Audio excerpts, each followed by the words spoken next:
সুকুমার রায় বাংলা শিশু সাহিত্যের এক অতি পরিচিত নাম। 1887 সালের 30শে অক্টোবর তিনি জন্মগ্রহণ করেন এবং মাত্র 36 বছর বয়সে 1923 সালের 10ই সেপ্টেম্বর তিনি মৃত্যুকে আলিঙ্গন করেন। পিতা বিখ্যাত শিশু সাহিত্যিক উপেন্দ্র কিশোর রায়চৌধুরীও ছিলেন বিখ্যাত শিশু সাহিত্যিক।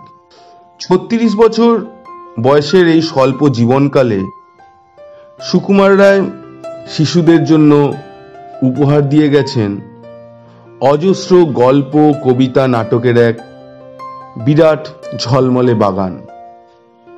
এছাড়াও ছোটদের জন্য তিনি সহজ সরল ভাষায় রচনা করে গেছেন বেশ কিছু আবিষ্কারের গল্প, প্রবন্ধ ও বিখ্যাত মানুষদের সহজ সরল ভাষায় জীবনী। আজকে ব্ল্যাকবোর্ড ডিজিটালের ইউটিউব চ্যানেলে ও ফেসবুক পেজে পড়ে শোনাব তারই একটি অনবদ্য সৃষ্টি। বন্ধুরা, তোমাদের কেমন লাগলো গল্প পাঠটি এবং গল্পটি অবশ্যই কমেন্ট করে জানিও। ভালো লাগলে একটি লাইক করো ও বন্ধুদের সঙ্গে শেয়ার করে নিও।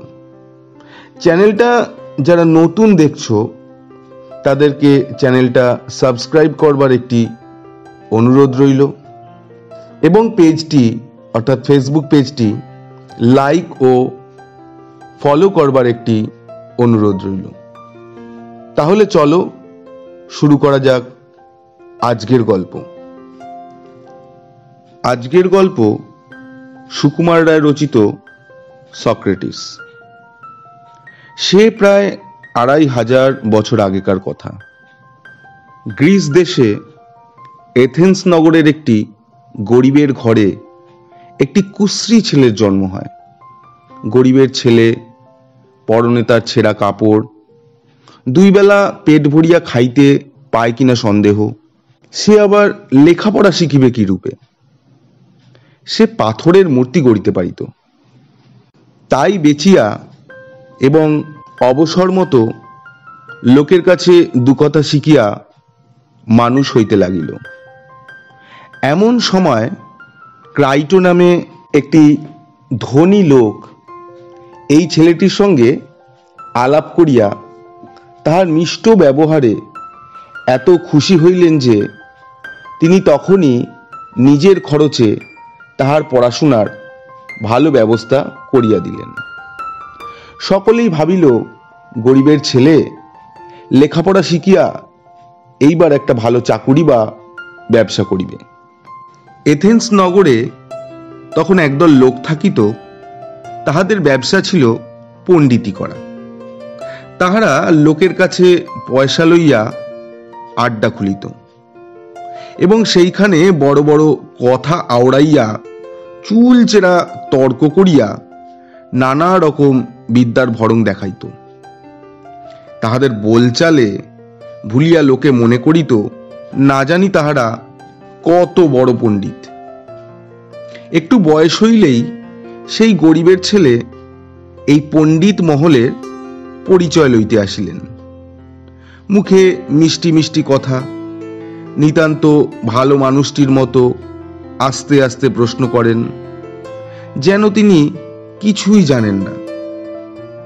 কিন্তু তাহার প্রশ্নের ঠেলায় পণ্ডিতের দল অস্থির হইয়া পড়িলেন। তাহার সঙ্গে তর্ক করিতে গিয়া এক একজন পণ্ডিত এমন নাকাল হইয়া আসিলেন যে দেখিতে দেখিতে তাহার নাম চারিদিকে ছড়াইয়া পড়িল। খালি পা, মোটা কাপড় পরা, খাঁদা, বেঁটে গরিব লোকটিকে রাস্তায় ঘাটে সকলেই চিনিয়া ফেলিল। তিনি পথে বাহির হইলে সকলে দেখাইয়া দিত ওই সক্রেটিস। দেখিতে দেখিতে এইসব মূর্খ পণ্ডিতদের উপর সক্রেটিসের ঘোর অশ্রদ্ধা জন্মিয়া গেল। তিনি ভাবিতে লাগিলেন, হায় হায়, এইসব অপদার্থের হাতে পড়িয়া এথেন্সের ছেলেগুলি একেবারে মাটি হইয়া গেল। ইহারা কেবল কথা কাটাকাটি করিতে শিখিল, কেহ জ্ঞান লাভ করিতে চায় না, মানুষের মতো মানুষ হইতে চায় না, শুধু লোকের কাছে নাম কিনিতে চায়, ছলে বলে ক্ষমতা জাহির করিতে চায়। সক্রেটিস তেজের সহিত চারদিকে বলিতে লাগিলেন, এমন করিয়া কোনো মানুষ বড় হইতে পারে না। কেবল টাকা কড়ি ও যশ মানের জন্য ছুটাছুটি করিও না, ধর্মপথে থাকো এবং জ্ঞান লাভ করো, নহিলে তোমরা অধঃপাতে যাইবে। লোকে অবাক হইয়া গরিবের মুখে এই সকল কথা শুনিত, এবং যে একবার আসিত সেই তাহার কথায় ও আশ্চর্য ব্যবহারে মুগ্ধ হইয়া যাইত। দেখিতে দেখিতে সক্রেটিসের অনেক বন্ধু ও শিষ্য জুটিয়া গেল। শহরের অনেক বড় বড় লোক পর্যন্ত তাহার কাছে যাতায়াত আরম্ভ করিল। কোনো বিদেশি রাজা অনেক টাকার লোভ দেখাইয়া সক্রেটিসকে তাহার নিজের সভায় লইতে চাইলেন, কিন্তু সক্রেটিস বলিলেন, আমি এ অনুগ্রহ লইয়া আপনার কাছে ঋণী থাকিতে চাহি না, আমার টাকারই বা প্রয়োজন কি? এই এথেন্স শহরে অতি অল্প খরচেই দুবেলা আহার করিয়া থাকা যায়, আর কাছেই ঝর্ণার জল, তাহার জন্য পয়সা দিতে হয় না, সুতরাং আমার তো কোনো অভাব দেখি না। সে সময়ে গ্রিস দেশে প্রায় যুদ্ধবিগ্রহ চলিত। একবার কোনো এক যুদ্ধে সক্রেটিসকে পাঠানো হইল। যাহারা যুদ্ধ করিতে গিয়াছিল তাহাদের মধ্যে অনেকেই দেশে ফিরিয়া সক্রেটিসের আশ্চর্য শক্তির প্রশংসা করিতে লাগিল। ঘোর শীতের সময়ে যখন বরফে সকল দিক ঢাকিয়া ফেলে লোকেরা কম্বলের জামা গায়ে দিয়াও শীতে কাঁপিতে থাকে, সক্রেটিস তাহার মধ্যে খালি পায়ে সামান্য কাপড় পরিয়া অনায়াসে ঘুরিয়া বেড়াইতেন। ডেলিয়ামের যুদ্ধে যখন শত্রুপক্ষ সক্রেটিসের দলকে হটাইয়া দিল, তখনকার একজন প্রসিদ্ধ যোদ্ধা বলিয়াছিলেন, সেই বিপদের সময়েও সক্রেটিসের শান্ত চেহারা ও নিশ্চিন্ত হাসি মুখ দেখিয়া এথেন্সের লোকদের মনে আবার সাহস ফিরিয়া আসিল। শত্রুপক্ষের সৈন্যরা চারিদিকে মারধর করিতেছিল, কিন্তু সক্রেটিসের কি আশ্চর্য তেজ, তাহার কাছে ঘেঁষিতেও কেউ সাহস পায় নাই। সক্রেটিস নিজে গরিবের গরিব, কিন্তু সারা জীবন সকলকে বিনা পয়সায় শিক্ষা দিতেন। এত বড় পণ্ডিত, কিন্তু তাহার মধ্যে অহংকারের লেশ মাত্র ছিল না। কেহ তাহাকে রাগ করিয়া কথা বলিতে শুনে নাই, নিজের সামান্য কর্তব্যটুকুও অবহেলা করিতে দেখে নাই। শত্রু মিত্র সকলের জন্য মুখে তাহার হাসিটুকু লাগিয়াই থাকিত। কেহ কড়া কথা বলিলে বা মিথ্যে গালাগালি করিলেও তিনি তাহাতে বিরক্ত হইতেন না। কত দুষ্ট লোকে তাহার উপদেশ শুনিতে শুনিতে গিয়া কাঁদিয়া ফিরিত। তাহার মুখের একটি কথায় কত অন্যায়, কত অত্যাচার থামিয়া যাইত। দুঃখ বিপদের সময়ে কত দূর হইতে কত লোকে তাহার পরামর্শ শুনিবার জন্য ছুটিয়া আসিত। যাহা ন্যায় বুঝিব তাহাই করিব, এ কথা তাহার মুখেই শোভা পাইত, কারণ তাহার যেমন কথা তেমনি কাজ। এমন সাধু লোককে যে সকলে ভালোবাসিবে, ঋষি বলিয়া ভক্তি করিবে, তাহাতে আশ্চর্য কি? কিন্তু সক্রেটিসেরও শত্রুর অভাব ছিল না। একদল লোক, কেহ হিংসায়, কেহ রাগে, কেহ নিজের স্বার্থের জন্য সর্বদা তাহার অনিষ্ট চেষ্টা করিত। সক্রেটিসকে সে কথা জানাইলে তিনি তাহা হাসিয়া উড়াইয়া দিতেন। একবার সে দেশের শাসনকর্তারা তাহাকে হুকুম দিলেন, আমরা অমুককে সাজা দিব, তুমি তাহার খোঁজ করিয়া দাও। সক্রেটিস তাহাদের মুখের উপর বলিলেন, আমি অন্যায় কাজে সাহায্য করি না। শাসনকর্তারা চটিলেন। আর একবার এথেন্সের লোকেরা কয়েকজন সেনাপতির উপর খেপিয়া জুলুম করিয়া বিনা বিচারে তাহাদের মারিতে চাহিয়াছিলেন। একমাত্র সক্রেটিস ছাড়া সে কার্যে বাধা দিতে আর কাহারও সাহস হয় নাই। এই ব্যাপারেও তাহার অনেক শত্রু জুটিল। পণ্ডিতের দল তো আগে হইতেই খেপিয়াছিল। তারপর যখন চারিদিক হইতে নানা শ্রেণীর লোকে সক্রেটিসের কাছে ঘন ঘন যাতায়াত করিতে আরম্ভ করিল, তখন শাসনকর্তারা ভাবিলেন, ইহার মনে নিশ্চয়ই কোনো মতলব আছে। এ হয়তো কোন দিন এই সকল লোককে খেপাইয়া একটা গোলমাল বাঁধাইয়া তুলিবে। তাহারা সক্রেটিসকে শাসাইয়া দিলেন, খবরদার, তুমি এথেন্সের যুবকদের সঙ্গে আর কথাবার্তা বলিতে পারিবে না। সক্রেটিস তাহাতে ভয় পাইবে কেন? তিনি পূর্বেরই মতো উৎসাহে সকলকে শিক্ষা দিতে লাগিলেন। যাহারা জ্ঞানের অহংকার করিয়া বেড়ায় তাহারাই যথার্থ মূর্খ। যাহারা অন্যায় করিয়া দেশের আইনকে ফাঁকি দেয় তাহারা জানে না যে ভগবানের কাছে ফাঁকি চলে না।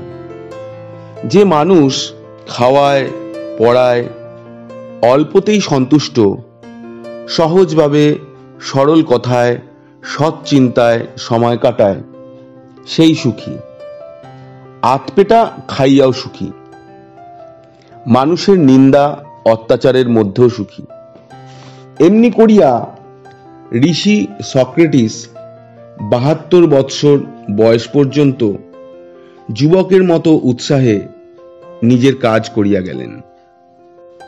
ইহার মধ্যে সক্রেটিসের শত্রুপক্ষ ষড়যন্ত্র করিয়া তাহার নামে মিথ্যা নিন্দা রটাইয়া এথেন্সের বিচার সভায় তাহার বিরুদ্ধে অন্যায় নালিশ উপস্থিত করিল। শত্রুর দল যে যেখানে ছিল সকলে হাঁ হাঁ করিয়া সাক্ষ্য দিতে আসিল। সক্রেটিস বড় ভয়ানক লোক, সে এথেন্সের সর্বনাশ করিতেছে। অন্যায় বিচারে হুকুম হইল, সক্রেটিসকে বিষ খাওয়াইয়া মারো। সক্রেটিসের বন্ধুরা বলিলেন, হায় হায়, বিনা দোষে সক্রেটিসের শাস্তি হইল। সক্রেটিস হাসিয়া বলিলেন, তোমরা কি বলিতে চাও, যে আমি দোষ করিয়া সাজা পাইলে বেশি ভালো হইত? সক্রেটিসকে কয়েদ করিয়া রাখা হইল। কবে তাহাকে বিষ খাওয়ানো হইবে সে দিনও স্থির হইল। জেলের অধ্যক্ষ সক্রেটিসের ভক্ত ছিলেন। তিনি বন্ধুদের সঙ্গে পরামর্শ করিলেন, সক্রেটিসকে রাতারাতি এথেন্স হইতে সরাইয়া ফেলিবেন। কিন্তু সক্রেটিস তাহাতে রাজি হইলেন না। তিনি বলিলেন, আমার দেশের লোকে বিচার করিয়া বলিয়াছেন আমার শাস্তি হোক। আমি সে শাস্তিকে এড়াইয়া দেশের আইনকে অমান্য করিতে চাই না। ক্রমে দিন ঘনাইয়া আসিল। সক্রেটিসের বন্ধুরা কাঁদিতে কাঁদিতে ফিরিয়া গেলেন। কেহ কেহ রাগে দুঃখে এথেন্স ছাড়িয়া চলিয়া গেলেন। মহাপণ্ডিত প্লেটো প্রভৃতি কয়েকটি শিষ্য শেষ পর্যন্ত তাহার কাছেই বসিয়া রইলেন। সক্রেটিসের প্রশান্ত মুখে ভয়ের চিহ্ন মাত্র নাই। তিনি সকলকে আশ্বাস দিতেছেন, উৎসাহের সঙ্গে বলিতেছেন, দেহ নষ্ট হইয়া যায়, কিন্তু দেহের মধ্যে যে থাকে সে অমর। এই দেহে যখন প্রাণ থাকিবে না, আমি তখনও থাকিব। একজন শিষ্য বলিলেন, মৃত্যুর পর আপনাকে কোথায় কবর দিব? সক্রেটিস বলিলেন, যেখানে ইচ্ছা। কিন্তু মৃত্যুর পর আমায় পাইবে কোথা? এমন সময়ে জেলের প্রধান কর্মচারী কাঁদিতে কাঁদিতে বিষের পাত্র আনিয়া ধরিল এবং সক্রেটিসের কাছে ক্ষমা চাহিল। সক্রেটিস তাহাকে আশীর্বাদ করিয়া হাসি মুখে বিষ পান করিলেন। তারপর শিষ্যদের সহিত কথা বলিতে বলিতে ক্রমে তিনি অবসন্ন হইয়া পড়িলেন। দেখিতে দেখিতে তাহার হাত পা অবশ হইয়া আসিল। শেষে মৃত্যু আসিয়া মহাপুরুষের জীবন শেষ করিয়া দিল। সক্রেটিস মরিয়া অমর হইলেন। তাহার নাম চিরকালের জন্য পৃথিবীর ইতিহাসে থাকিয়া গেল।